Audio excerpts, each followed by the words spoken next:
Hoy de una palabra que el Señor ponía en mi corazón. ¿Y cuántos son cristianos acá? ¿Cuántos conocen a Jesús? ¿Amén? ¿Cuántos aman a Jesús? Más allá de todas las cosas, conocemos a Jesús y muchas veces me pasa a mí, no sé si a ustedes les pasa, que voy a un cumpleaños o a una juntada con amigos o conocidos, a una cena, lo que sea. Y tal vez hay gente que no es cristiana, ¿no? ¿Le pasó alguna vez? Sí, sí, pasa, ¿no? Suele pasar. Y entonces siempre en medio de todos ellos hay alguien que quiere probar tu fe, ¿no? Y comienza a preguntarte cosas, ¿no? Y ustedes que son cristianos, y esto y lo otro, y empieza a preguntarte preguntas teológicas, ¿no? Y empieza, pero vos ya te agarra de punto, sabe que sos cristiano, si sos predicador, peor, ¿no? Te agarra de punto y te pregunta y te dice, no sé, una de las preguntas que me han hecho es, ¿y la Virgen María cómo puede ser? ¿Cómo puede ser? Eso es imposible, ¿no? Que una virgen se embarace, eso es imposible, eso no lo puedo creer yo, ¿no? Entonces yo, en ese momento, a veces no tengo tantas respuestas, ¿no? Y a veces, pero ¿qué pasa? Viene la sabiduría de parte del Señor porque le quiere tapar la boca al Señor. Y les tapa la boca, ¿eh? Casi siempre que me preguntan, quedan así como, no pueden decir nada. Entonces me acordé, creo que en esa semana o días anteriores había visto, esto fue hace mucho, había visto el programa de Luis Palau Responde, ¿no? No sé si lo vieron alguno de ustedes. Luis Palau Responde era un evangelista, Luis Palau, un hombre ya mayor, entonces se sentaba él y le mandaban cartas. Y decía, los muchachitos y las muchachitas, decía, ¿no? Luis Palau. Entonces le mandaba una carta, señor Palau, le quiero preguntar porque engañé a mi esposo y no sé si quedarme con el amante o con mi esposo, ¿no? Y entonces Luis Palau, sin pelos en la lengua, decía, hermana, eso es adulterio, usted se tiene que arrepentir, ¿no? Y decía Luis Palau. Entonces me acordé de un programa que vi y Luis Palau decía eso, decía, ¿cómo puede ser que cualquier doctorcito ahora pone, si quiere, inseminación artificial, pone el espermatozoide en el óvulo artificialmente? ¿Cómo el Dios del universo no puede hacerlo? ¿Cómo el Dios que creó los cielos y la tierra no puede hacer esa pavadita? Y entonces yo se lo dije, no se lo dije con la voz de Luis Palau, pero se lo dije así a este muchacho, y quedó, tenés razón, ¿no? Quedó así, mudo. Y después, no sé, alguna otra pregunta que te hacen, ¿y cómo sabés que Jesús es el camino? ¿Cómo sabés que si hay tantos caminos, tantas religiones, cómo sabés que Jesús es el camino? Entonces yo le digo, bueno, según los historiadores, según la evidencia histórica, Jesús vivió en esta tierra, murió, dijo que era Dios y que iba a resucitar. Y oh, sorpresa, resucitó. Hay más de 500 testigos oculares en la historia, etcétera, etcétera. Y empiezo. Y ahí de vuelta, bueno, está bien, no me digas tanto que me voy a convertir, ¿no? La gente, ¿no? Y una de esas tantas preguntas también que me han hecho es, ¿por qué a la gente buena le suceden cosas malas? ¿Alguna vez te preguntaste eso? Aunque sea cristiano o no cristiano. Los no cristianos se lo preguntan mucho y los cristianos también nos preguntamos, ¿por qué la gente buena, yo que soy tan buenito, que lavo los platos, tiro la basura, hago las cosas bien, ¿por qué me pasan cosas malas? ¿No? Y entonces ahí ya le tengo que hacer un estudio teológico, pero para simplificarlo un poquito más, se podría decir a la pregunta, ¿por qué a las personas buenas les pasan cosas malas? ¿Por qué no existen personas buenas? ¿No? Le diría yo. Y vos me decís, pero ¿cómo que no existe? Si yo, acá estoy yo, soy buenísimo, soy el sol de mi familia, yo estoy en mi casa y todos me aman, yo hago obras de bien. Sí, sí, sí. Pero como le puedo explicar todo esto a este muchacho, ¿no? Desde el principio que se creó el universo, Adán y Eva, Dios creó a Adán y Eva, y ellos quisieron, desobedecieron y pecaron. Por lo tanto, viene una descendencia de pecado y de maldición desde la época de Adán y Eva hasta nuestros tiempos. ¿Sí? Entonces, delante del Señor, no podemos ser justificados por nuestras obras de bien. Uno dice, no, pero yo hago cosas buenas.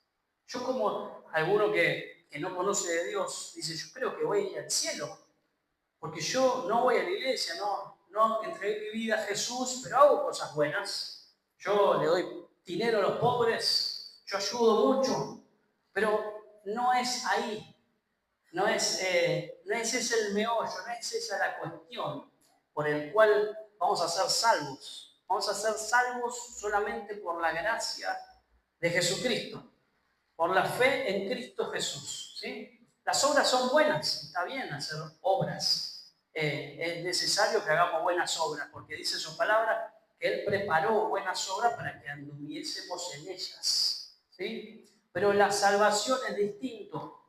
La salvación no podemos justificarla, no podemos salvarnos por nuestra propia moralidad, nuestra propia ética, ¿sí? Nuestras obras, porque delante del Señor dice que nuestra justicia es como trapo de inmundicia delante de Dios. ¿Por qué? Porque Dios es un Dios tan santo, y ahí ya se durmió, ¿no? El muchacho este que me estaba preguntando, pero yo le decía, no, a veces sí me escuchan, ¿no? Dios es un Dios tan santo que no puede su justicia, su poder y su justicia eh, no puede evitar a aquellas cosas que hacemos mal, ¿no? Aquellos errores, aquellos pecados. Como Dios es justo, necesita juzgar el pecado. Pero al mismo tiempo, Dios es misericordioso, ¿no? Dios es justo y va a hacer juicio en contra de nuestros pecados, pero también es misericordioso.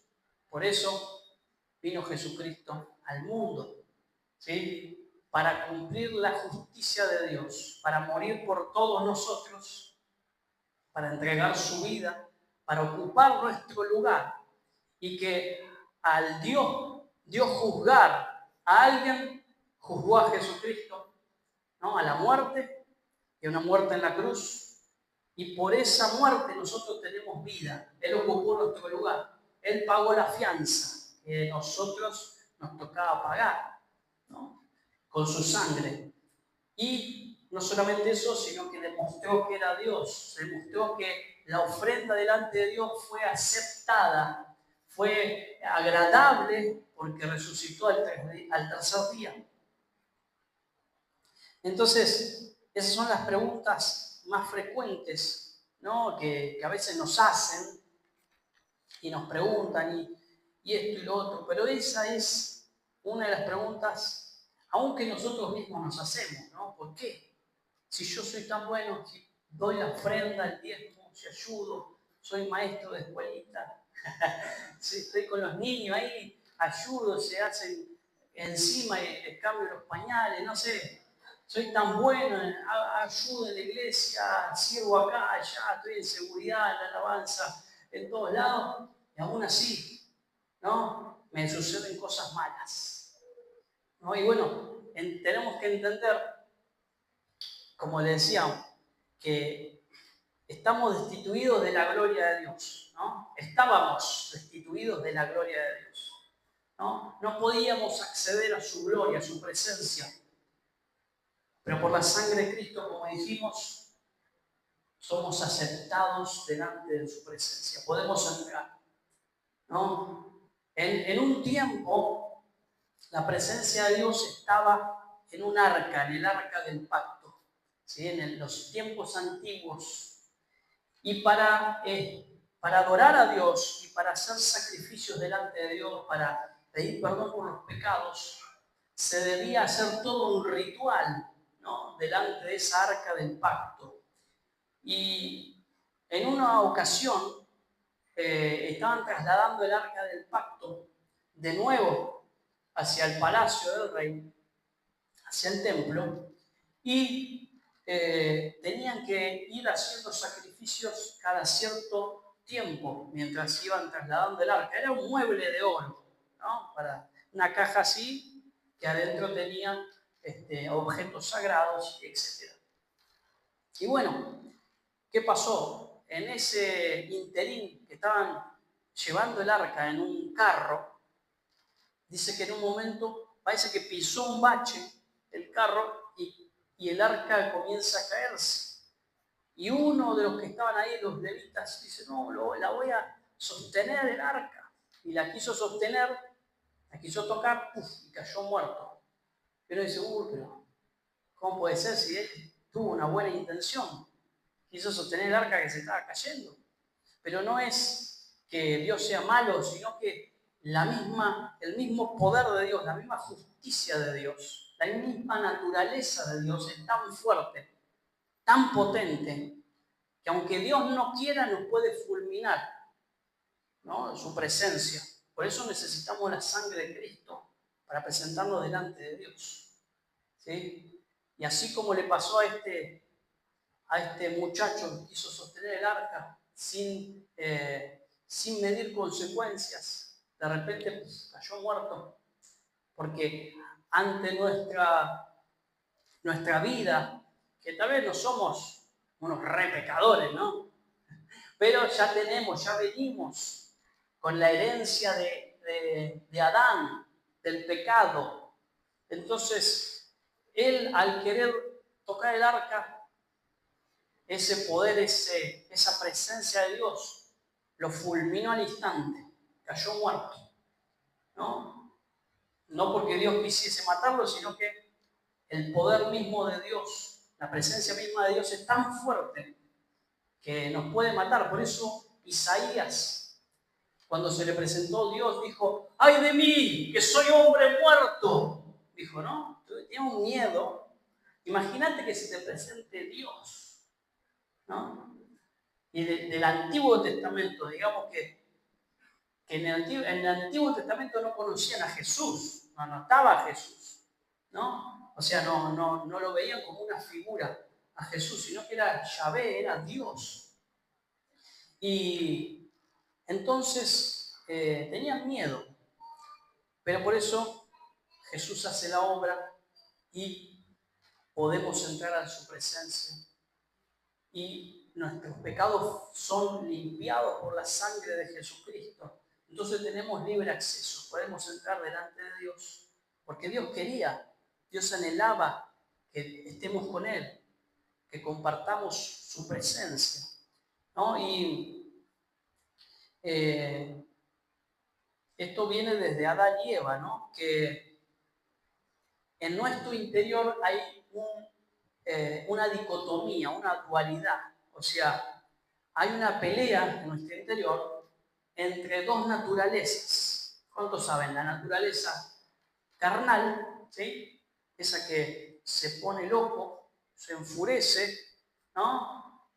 Cuando cruza un coche y justo estás manejando y se te cruza por al lado, y ahí salta la naturaleza carnal y le decís que te bendiga tu madre, ¿no? Y todo eso, de acuerdo de la mamá, de la abuela, y ahí esa es la naturaleza carnal, ¿no?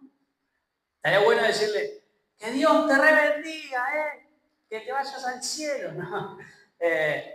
Pero la naturaleza carnal es cuando sale, ay, el viejo hombre, ay, un viejo hombre me agarró y no pude soportarlo, no pude sostenerlo y bueno, me enojé, agarré a piña 4 y bueno, no me podían parar porque me tiraron. Pues me agarraron a piña, no me podía parar. Y esa es la naturaleza vieja, el viejo hombre que está en nosotros todavía, tenemos que seguir soportándolo un tiempito más, ¿sí? La vieja naturaleza, ¿no? Eso que tiende, esa naturaleza que tiende al pecado, ¿sí? A los vicios, a la pelea, ¿no? A lo malo, ¿sí? Esa naturaleza tiende a todo lo que está en contra de Dios, digamos, ¿sí? A los placeres de la carne, ¿no? Esa es la vieja naturaleza. Y después tenemos la nueva naturaleza. Bueno, perdón, esa vieja naturaleza viene de herencia de Adán, es la herencia del viejo hombre, de Adán, del primer hombre. ¿Sí? Es lo que nos dejó pecado y muerte, gracias a Adán. Pero después tenemos otra naturaleza, que es la nueva naturaleza. ¿Sí? La nueva naturaleza es que viene de parte de Jesucristo. ¿Sí? Por ese sacrificio en la cruz dice que Jesús es el nuevo Adán. Es el nuevo porque a partir de Jesús para acá hay santidad, hay conexión nuevamente con Dios. Podemos conectarnos de nuevo con Dios. Ya no hay temor de acercarnos a su presencia. Ya el Señor no nos va a fulminar su presencia. Ya estamos tranquilos de que Jesús, el Señor, nos ama y dio la vida de su Hijo Jesucristo para que podamos entrar libremente a su presencia. Entonces, dentro nuestro tenemos esas dos naturalezas, el hombre carnal y el hombre espiritual, la vieja naturaleza y la nueva. Y entonces, cuando entendemos esto, sabemos de que continuamente hay rispidez en nuestro interior. Y a veces nosotros decimos, pero yo quiero darle lugar al nuevo hombre. Quiero realmente ser como Jesucristo, ¿no? Quiero ser, como dice la palabra de Dios, cada vez más santo, cada vez más a la estatura del varón perfecto Jesucristo. Quiero llegar a esa estatura, pero no puedo. Me gana la carne. Quiero, cuando salgo a la calle y se me cruza alguien, lo quiero matar, ¿no?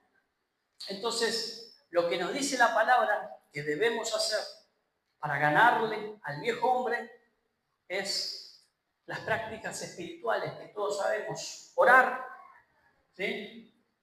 Buscar al Señor en oración, leer la palabra, ayunar, ¿no? Esas cosas son alimento para nuestro espíritu, para ganarle a la vieja naturaleza, o por lo menos para tenerla ahí, tranquilita, ¿no?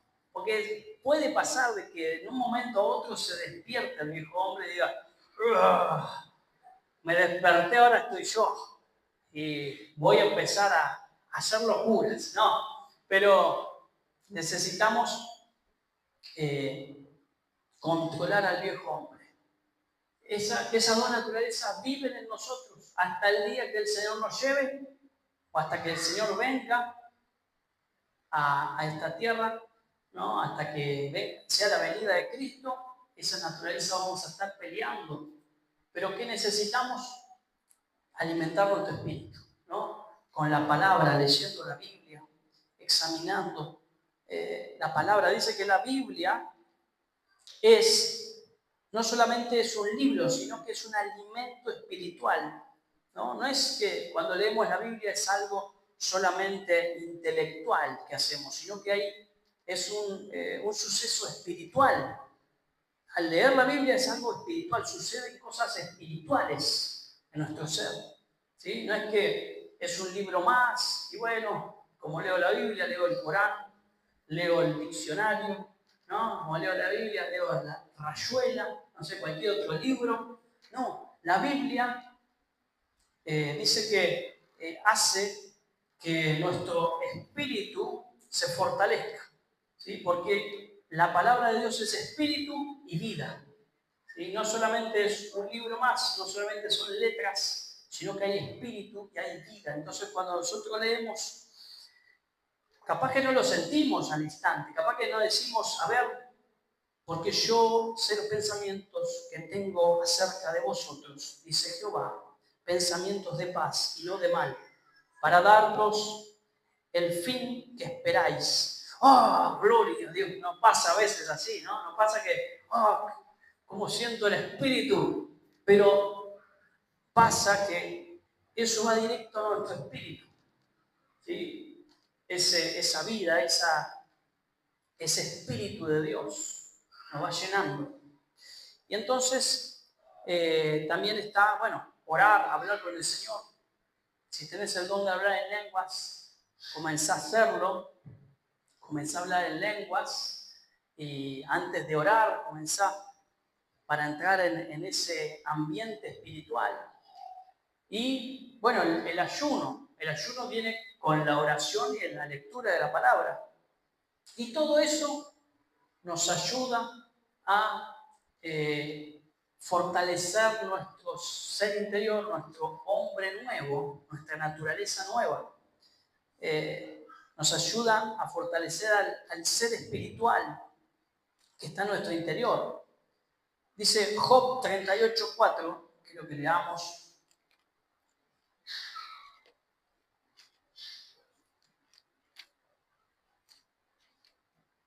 Job 38:4.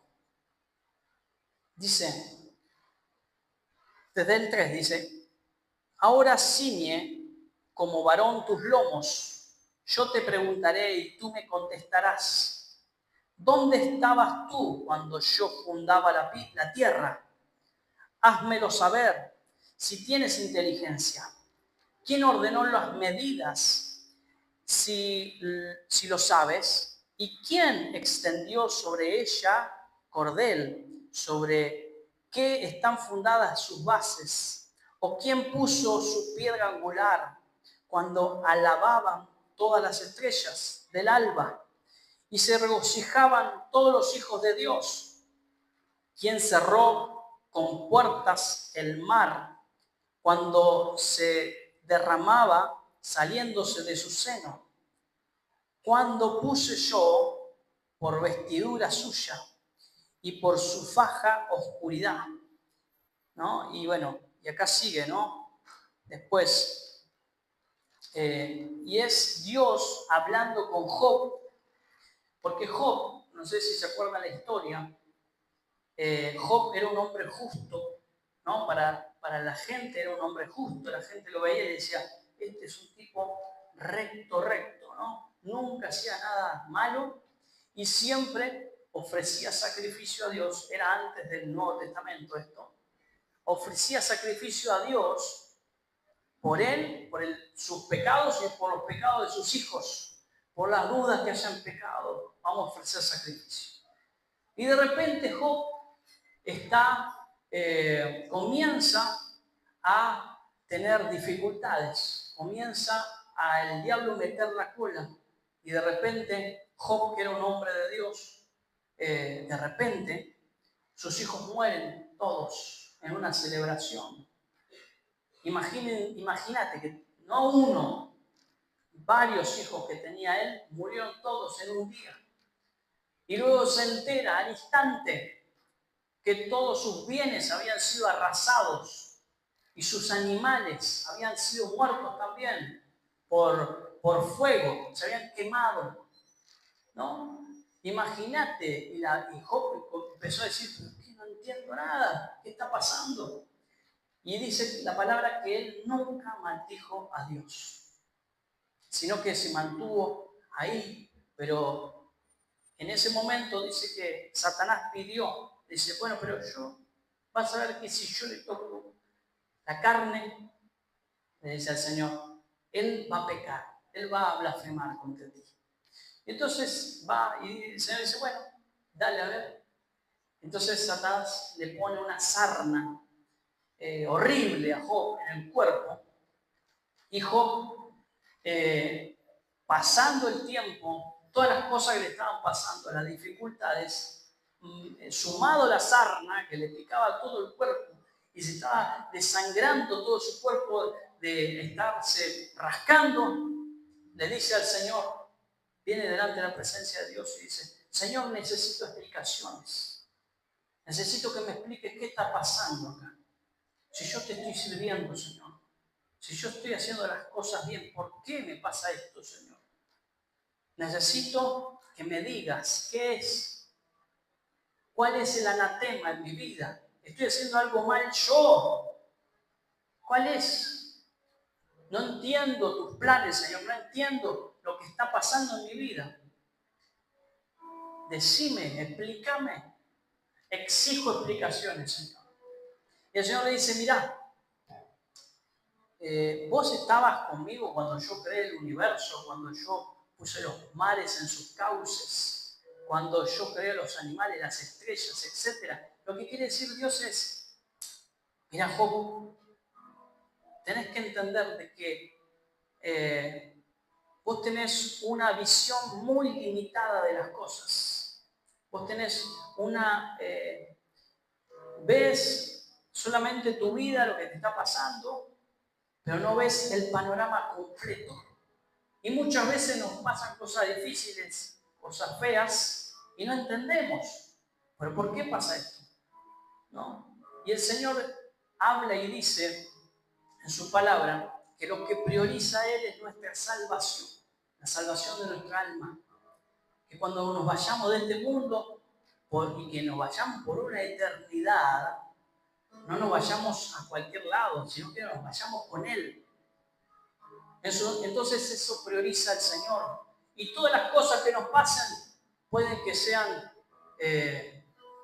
cosas que, bueno, de la vida, de cosas de esa disyuntiva que hay en nuestro interior, de esas dos naturalezas. La naturaleza de Adán trae muerte y trae juicio, trae castigo, maldición.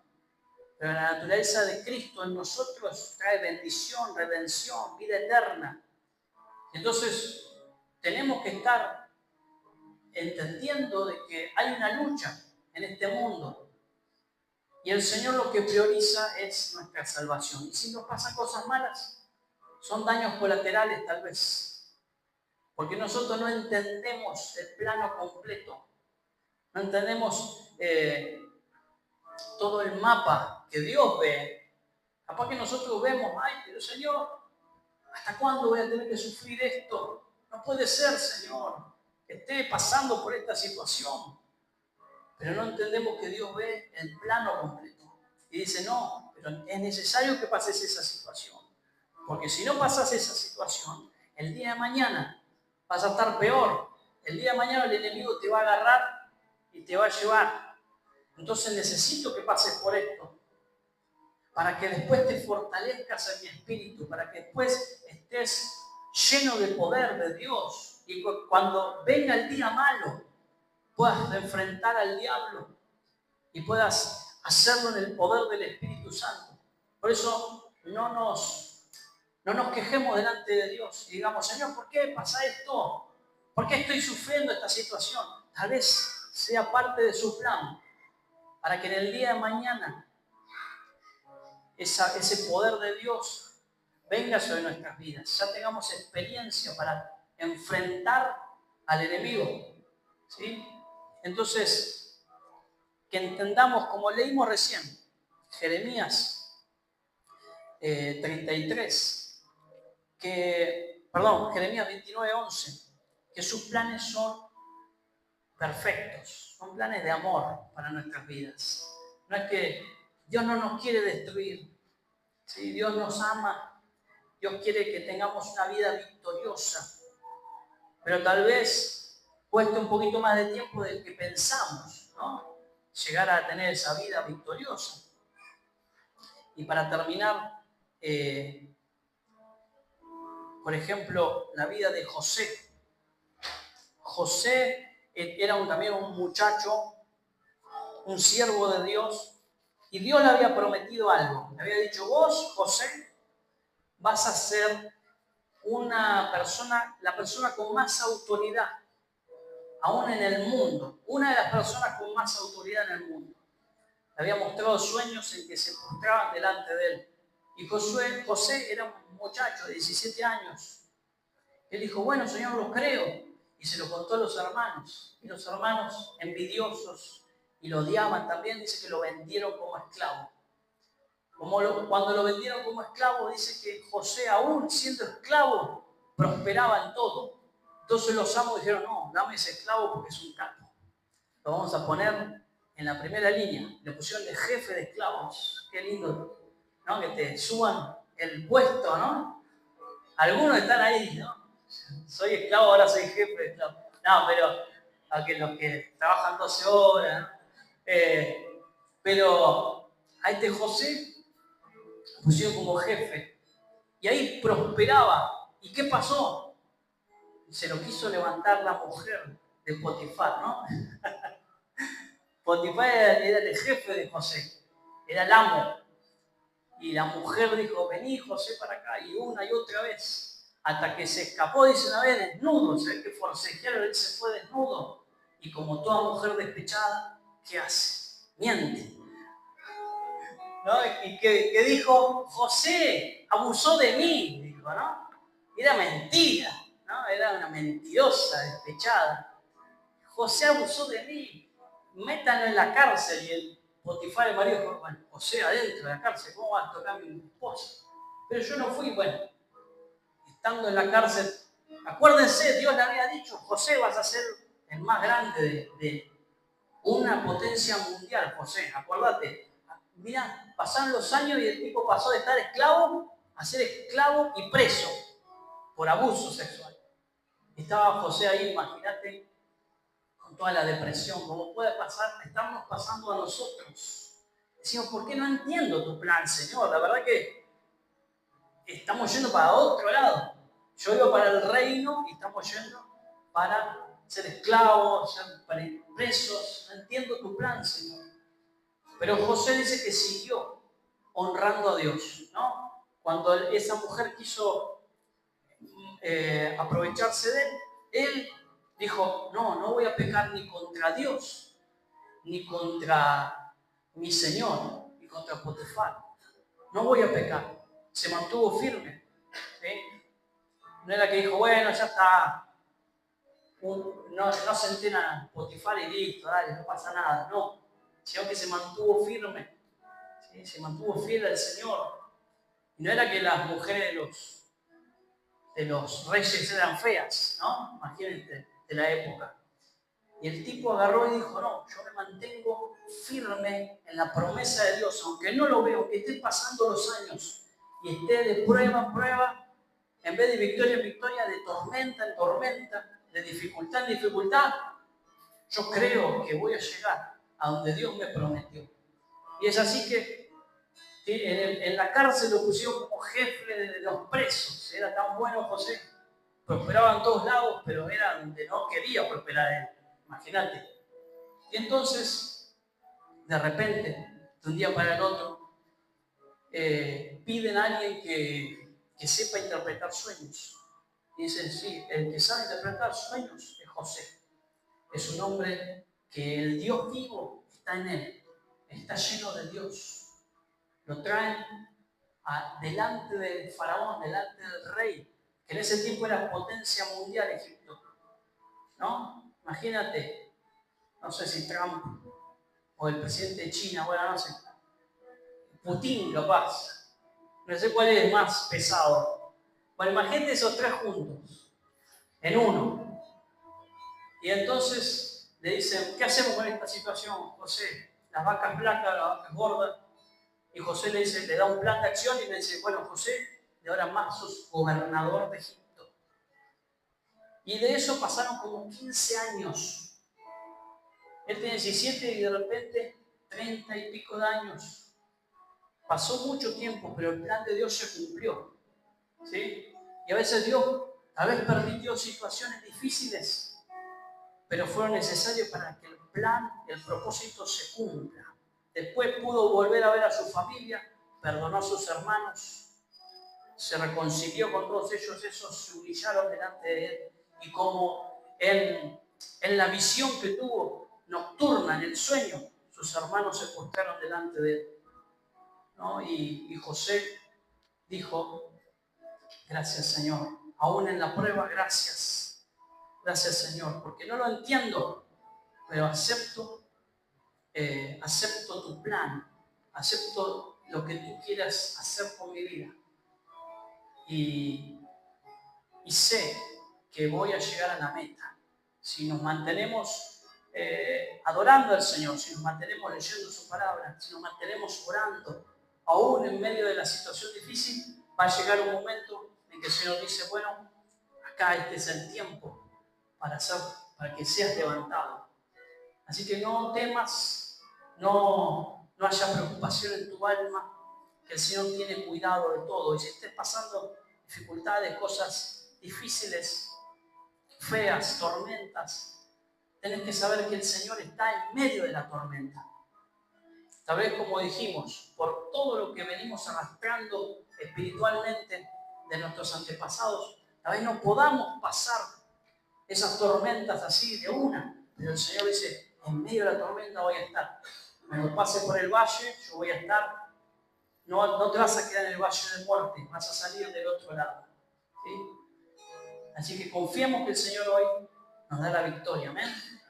En sus tiempos está la victoria. Así que nos ponemos de pie y vamos a orar, creyendo en el Señor, que Dios nos ama, que Dios tiene un plan, un propósito para nuestras vidas, que no nos enojemos con Dios, que sepamos que Él tiene sus razones. Él sabe por qué hace las cosas, por qué permite tales cosas. Sabe por qué hace las cosas. Muchas veces he escuchado el relato de alguien que se quedó dormido un día que iba a trabajar y dijo, hoy era mi último día, hoy me echan. Y no fue a trabajar, y dijo, bueno, voy aunque sea tarde. Cuando llegó, había explotado el edificio, ¿no? Había sido 9/11, las Torres Gemelas. Y el tipo se había quedado dormido. Y uno dice, bueno, Dios así hace las cosas, ¿no? A veces tiene planes para nuestras vidas y a veces puede pasar que pensemos que es para mal y en realidad es para bien, ¿sí? Todas las cosas nos ayudan a bien a los que aman al Señor, ¿sí? Señor, te adoramos, te bendecimos, te exaltamos, Señor, te damos toda la gloria, toda la honra, la alabanza a Jesucristo. Te damos todo el honor y te damos gracias, Señor, porque tú estás en medio de nuestras pruebas, de nuestras luchas, de nuestras dificultades. Tú estás en medio de este mundo caído, pero tú no nos dejas solos, sino que estás con nosotros. Dice, yo estaré contigo hasta el fin del mundo. Yo no te dejaré, no me separaré de ti, yo estaré contigo. Mi vara y mi callado te infundirán aliento. Tú estás con nosotros, Señor. Cuando pasemos por el valle de la dificultad, cuando pasemos por la tormenta, tú estás ahí. Tu amor, tu presencia nos sostiene, Señor. Y hoy nos determinamos a ser agradecidos, a adorarte en medio de la dificultad, Señor. A adorarte en medio de la situación difícil, en medio de lo que no sabemos, de lo que no entendemos, de las situaciones que no entendemos por qué están sucediendo, de lo que nos está pasando por años, de la angustia, la depresión, de las situaciones que llevan años estancadas en nuestras vidas y no entendemos, pero el Señor dice, yo estoy ahí. Hay propósito para aquellas cosas difíciles que te están pasando. No es el tiempo de que te levantes todavía, va a haber un tiempo que te vas a levantar, vas a ver, pero espera con la actitud correcta. Espera con un corazón agradecido, con un corazón de adorador. Gracias te damos, Señor, que tu Espíritu Santo hoy nos llene, que tu Espíritu Santo hoy nos visite y nos fortalezca para que podamos pasar por el valle de sombra y de muerte, pero pasar del otro lado lleno de la vida de Jesucristo. En el nombre de Jesús, Señor, y hoy bendigo a cada uno que vinieron en este día. Te pedimos, Señor, que los guardes cuando se vayan a sus casas, Señor, al regreso a sus hogares. Guárdalos, protégelos de todo mal. Que tus ángeles acampen a su alrededor. Te damos a ti, Señor, toda la honra, Jesús, toda la honra, toda la gloria y la alabanza, Jesús. Amén y amén. Gracias, fuerte aplauso al Señor. Dios te bendiga. No aflojes, no desmayes. El Señor tiene planes de bien y no de mal. Amén.